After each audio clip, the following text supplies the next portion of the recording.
미중 간의 관세 전쟁이 날이 갈수록 악화되고 있는 가운데 미국의 도널드 트럼프 대통령이 중국의 시진핑 주석을 향해서 직접 미국으로 와서 중국의 해결 방안을 제시하고 자신을 설득해야 한다고 밝혔습니다. 한마디로 시진핑 자신이 직접 트럼프 대통령에게 중국의 과도한 무역 흑자 해소책을 설명하고 앞으로의 해결 방안을 제시하라고 한 겁니다. 화이트함스가 이 문제를 짚어봤습니다. 지금 시작합니다. 미국의 정치 매체인 폴리티코는 현지 시간 19일 트럼프 대통령이 시진핑 주석과 1대1 대화를 고집하고 있으며 이것이 양국간 무역전쟁 심화를 중단하고자 하는 다른 외교 노력에 지장을 주고 있다면서 트럼프 대통령은 백악관 대표단이 베이징에 있는 중국 당국자들과 긴장 완화를 모색하는 것을 승인하지 않고 있다.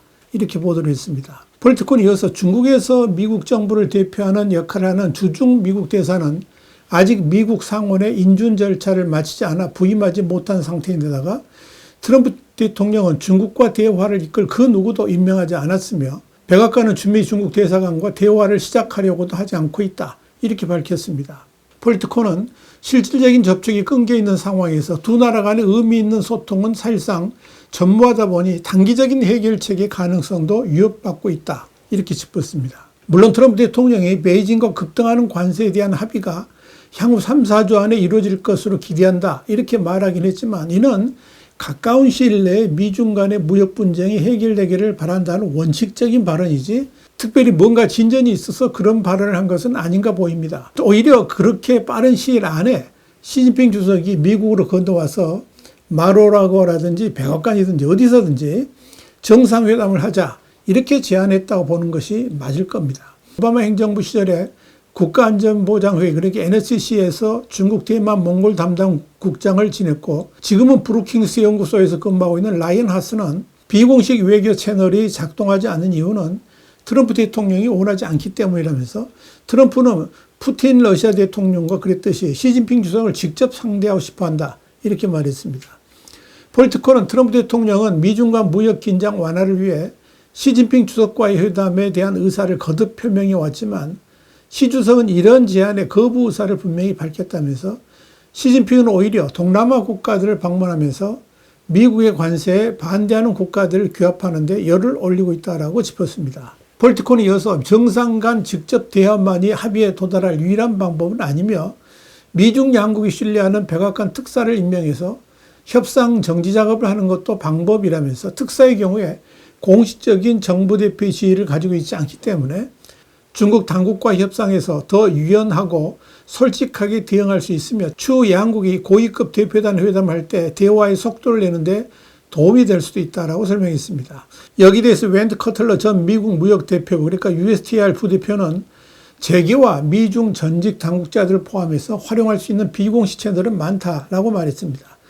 반면 백악관 당국자들은 백악관이 미중 대화를 맡고 있다는 지적을 반박했습니다.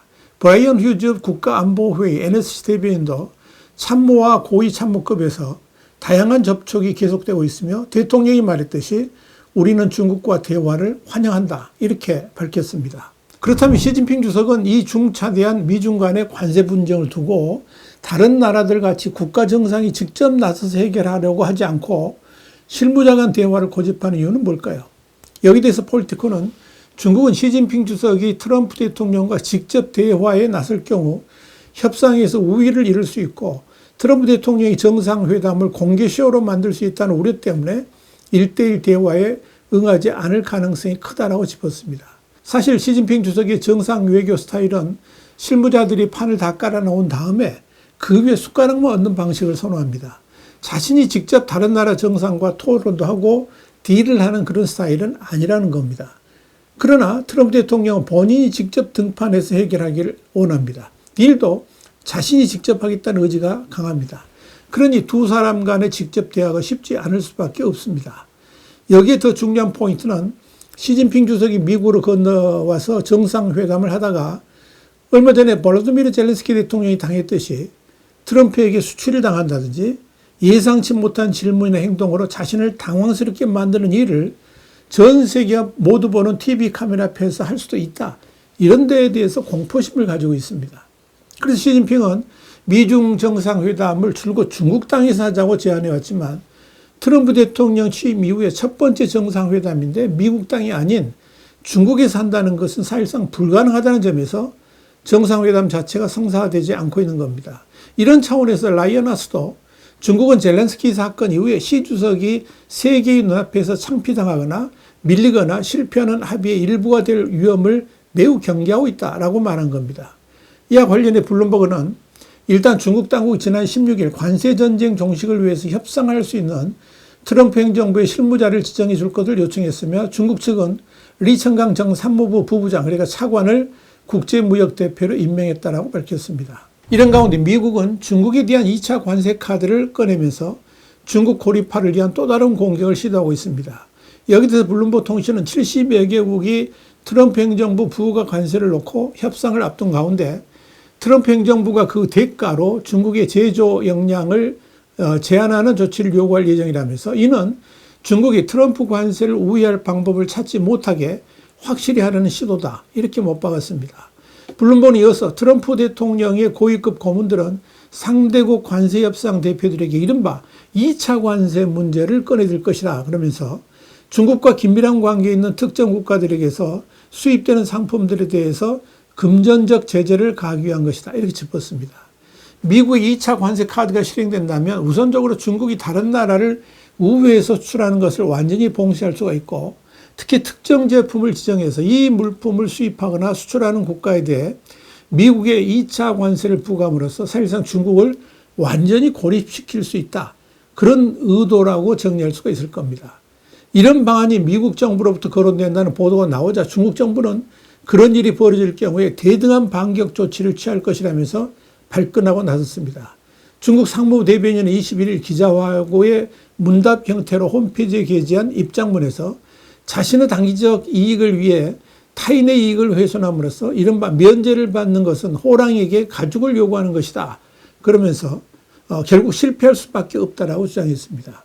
상무부 대변인은 또 중국은 어떤 국가가 중국의 이익을 희생한 대가로 미국과의 거래를 달성하는 것에 단호히 반대한다면서 만약 이런 상황이 나타나면 중국은 절대 받아들이지 않을 것이고 대등하게 상호적으로 반격 조치를 취할 것이다.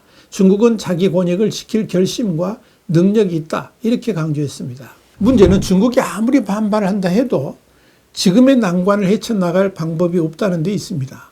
시진핑 주석은 우선적으로 동남아 국가들을 규합하고 또 EU와 손을 맞잡고 미국에 대항하는 공동전선을 펼치라고 있습니다. 한마디로 중국 혼자서는 미국을 감당할 수 없기 때문에 다른 나라들과 연대해서 대항해 보겠다 하는 의미입니다. 그러나 그런 시진핑의 꿈은 애시당초 이룰 수 없는 미몽이었습니다. 시진핑 주석은 이번 동남아 방문에서 가장 힘을 쏟은 곳이 베트남이었지만 베트남은 중국과 연대하기는커녕 미국의 뜻대로 모든 무역 규칙을 준수하겠다라고 납작 엎드렸습니다. 유럽도 미국과 정면 충돌을 결코 하지 않으려고 합니다. 유럽은 오히려 중국과 정상회담을 하면서 미국을 압박하려고 하고 있습니다. 만약 미국이 유럽을 동맹국 대우를 해주지 않는다면 중국과 손을 잡을 수도 있다는 제스처를 보이고 있는 겁니다. 그러나 유럽 역시 결코 미국을 등지고 중국과 손을 잡을 수는 없습니다. 그러면서 보면 중국은 단지 한순간 미국을 압박하기 위한 카드로만 쓰여지고 버림받게 될 겁니다. 한마디로 한시적 5월 동주에 지나지 않는다는 겁니다. 그렇다면 중국은 또다시 홀로 남습니다. 사실 중국에 있어서 미국은 화수분 같은 존재입니다. 지난해 중국 수출액이 3조 5,772억 달러였는데 역대 사상 최고입니다. 무역 흑자는 9,921억 달러였는데 1조 달러에 근접을 했죠. 그런데 이 중 30%에 해당하는 2,954억 달러, 그러니까 429조 원을 미국으로부터 벌어들였습니다. 이를 전체 수출액에서 차지하는 비중 14.7%인데 이거하고 비교해보면 2배가 넘는 규모입니다. 이는 중국 역사상 단일 국가를 상대로 가장 많은 무역 흑자를 미국에서 올렸다라고 보는 게 맞습니다. 그런 미국과의 무역 단절은 중국을 자칫 수렁으로 모는 최악의 수가 될 수가 있습니다. 특히 이번 트럼프 정부의 대중국 관세 카드 중에서 중국을 뼈아프게 만드는 것이 소액 면세품에 대한 관세 부과입니다. 지난해 미국으로 들어온 소액 면세품은 14억 개, 금액으로는 650억 달러에 달합니다. 그중 중국과 홍콩 발은 60%가 넘어서 400억 달러에 육박했습니다. 그런데 이들 모두가 중국의 저임금을 기반으로 한 제품들로 이들 상품에 관세가 부과되면 알리, 테무, 쉬인 같은 전자상거래 업체에 공급하며 연명하던 1,000만에서 2천만 명의 노동자들 그리고 풀뿌리 중소기업들은 재앙적 타격을 입게 될 겁니다.